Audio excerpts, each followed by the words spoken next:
Évangile de Jésus-Christ selon saint Luc, chapitre 20, versets 27 à 38.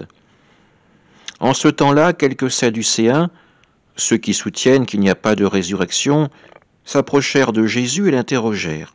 « Maître, Moïse nous a prescrit, si un homme a un frère qui meurt en laissant une épouse, mais pas d'enfant, il doit épouser la veuve pour susciter une descendance à son frère. Or il y avait 7 frères. Le premier se maria et mourut sans enfant.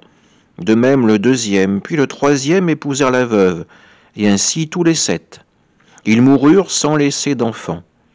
Finalement, la femme mourut aussi. Eh bien, à la résurrection, cette femme-là, duquel d'entre eux sera-t-elle l'épouse, puisque les 7 l'auront eue pour épouse? Jésus leur répondit, « Les enfants de ce monde prennent femme et mari, mais ceux qui ont été jugés dignes d'avoir part au monde à venir et à la résurrection d'entre les morts ne prennent ni femme ni mari, car ils ne peuvent plus mourir.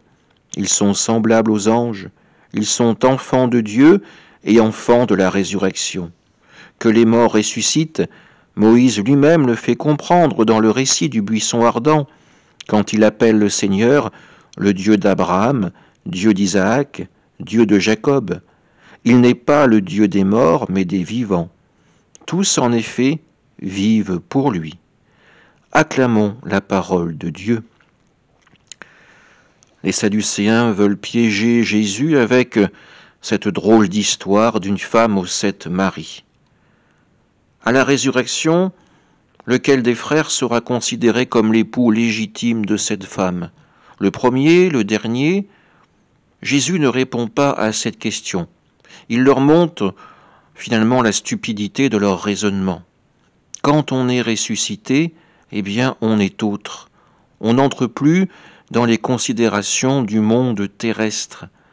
On devient non pas époux ou épouse, on est avant tout enfant de Dieu. Et nous sommes entraînés par le Seigneur dans cette relation d'amour, dans la communion des saints. Nous avons fêté il y a quelques jours la grande fête de la Toussaint. Essayons de pénétrer plus avant dans ce mystère par le biais de cet évangile. Oui, le Seigneur est le Dieu des vivants, non pas le Dieu des morts. À ses yeux, tous ses enfants sont uniques et rentrent dans son plan de salut éternel. Amen.